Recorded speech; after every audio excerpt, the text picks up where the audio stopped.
Esplanade de l'immeuble La Pyramide au Plateau, le centre des affaires de la capitale économique ivoirienne. Des groupes venus du Burkina Faso, du Niger, de la Guinée, du Nigeria, du Canada et du Maroc, accompagnés des représentants de la Côte d'Ivoire, font montre de leur talent à la 6e édition de la rencontre interculturelle du cirque d'Abidjan. Les prestations ne laissent pas les passants indifférents. Chacun prend plaisir à suivre ces jeunes passionnés. L'objectif pour l'initiatrice est de faire découvrir au plus grand nombre les arts du cirque, mais aussi professionnaliser les circassiens du continent.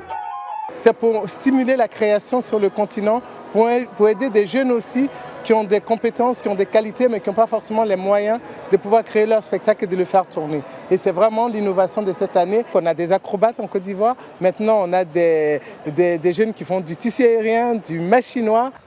À l'ouverture des festivités, ces deux artistes venus du Québec ont attiré l'attention de tout le public grâce à leur belle représentation. Pour eux, c'est un véritable bonheur de participer à cet événement.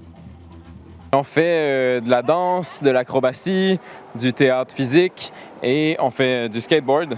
Puis on mélange tout ça avec le cirque. Moi, j'ai été super impressionné puis vraiment touché par ce que les autres ont proposé aujourd'hui. On a travaillé sur la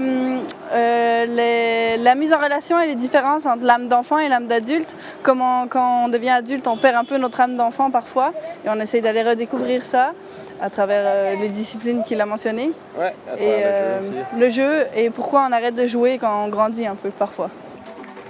La troupe Tinafan qui vient de la Guinée et qui à l'origine est issue du centre d'art acrobatique Keita Fodeba est également présente à cette 6e édition des RICA. C'est une des rares écoles du cirque du continent. Nous recrutons des enfants dans les orphelinats, dans les débarcadères, voire même dans les prisons, juste pour leur donner une nouvelle vie. Parce que déjà, imaginez qu'un jeune qui est dans la rue, il se dit que tout est fini, il n'a plus d'espoir. Et nous leur redonnons une nouvelle vie à travers le cirque. L'initiatrice entend par ailleurs apporter d'autres innovations aux prochaines éditions pour donner encore plus d'engouement à cet événement culturel.